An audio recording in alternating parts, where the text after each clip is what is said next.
What's up, guys? Ron from Ronald Law. Have you seen this new video from Afroman? Will you help me repair my door? I think it's absolutely hilarious. I mean, it sucks. It really sucks for him. I'm glad that he's able to make a video now with 1.8 million views, but this is a real common problem. If you're a commercial landlord and the cops come in to raid a tenant and they break the door, who is going to be responsible? Is the state going to pay you as a landlord? Is the tenant going to pay?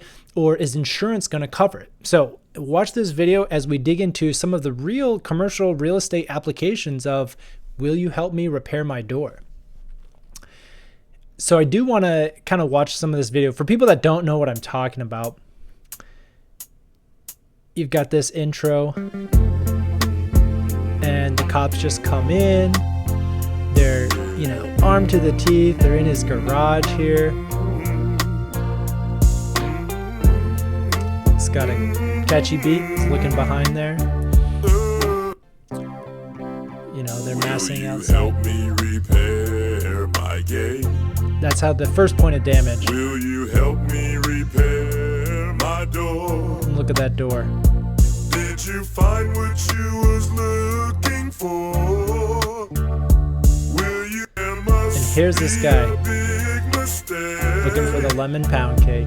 Would you like to have a slice of my lemon pound cake?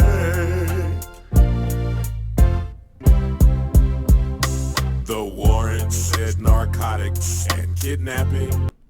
All right, so this is good. I love that he kind of gives a little bit of a background.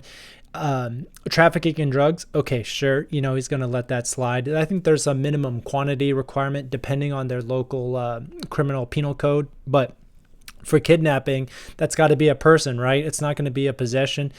What kind of space are you going to look in for a person? So if they're going to accuse him of kidnapping, I'm assuming they're looking for a body. At the end of the day, the legal standard is it's not going to matter what they have a warrant for.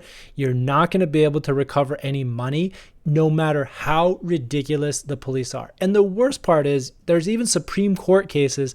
They can be at the wrong house. They can bust down the wrong door, and the government and the police department are still not liable.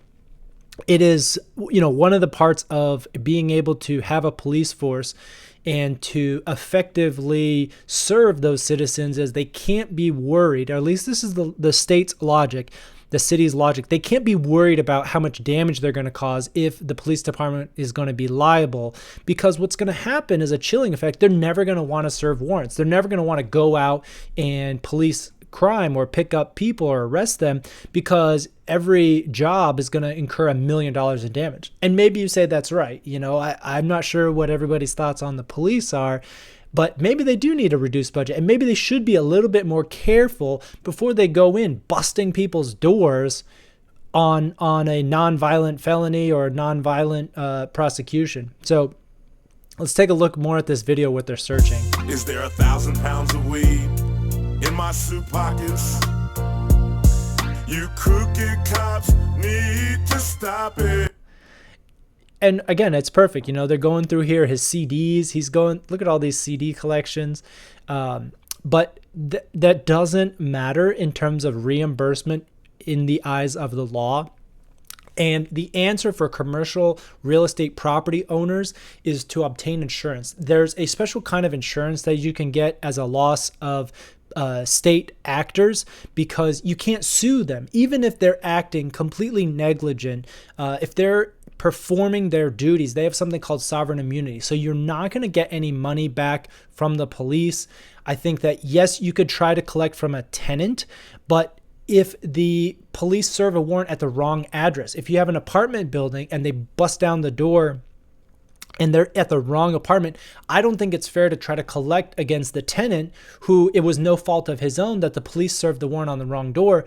You are stuck trying to recover from either your insurance company, which won't cover acts by a state government. You have a potential for a taking or as a casualty loss, but typically they're not going to cover intentional acts. So intentional acts like serving a warrant, those are not covered under casualty loss. So I know it's kind of confusing, but at the end of the day, what I want to summarize, and people that just jump here from the beginning, You're not going to get coverage unless you purchase a specific rider from your property insurance company that covers against police acts or government intentional acts. That's the only way you can get covered. Otherwise, it's just a risk of doing business. It's a risk of being a landlord, and you should budget in your CapEx for some money to fix your gate and replace your door.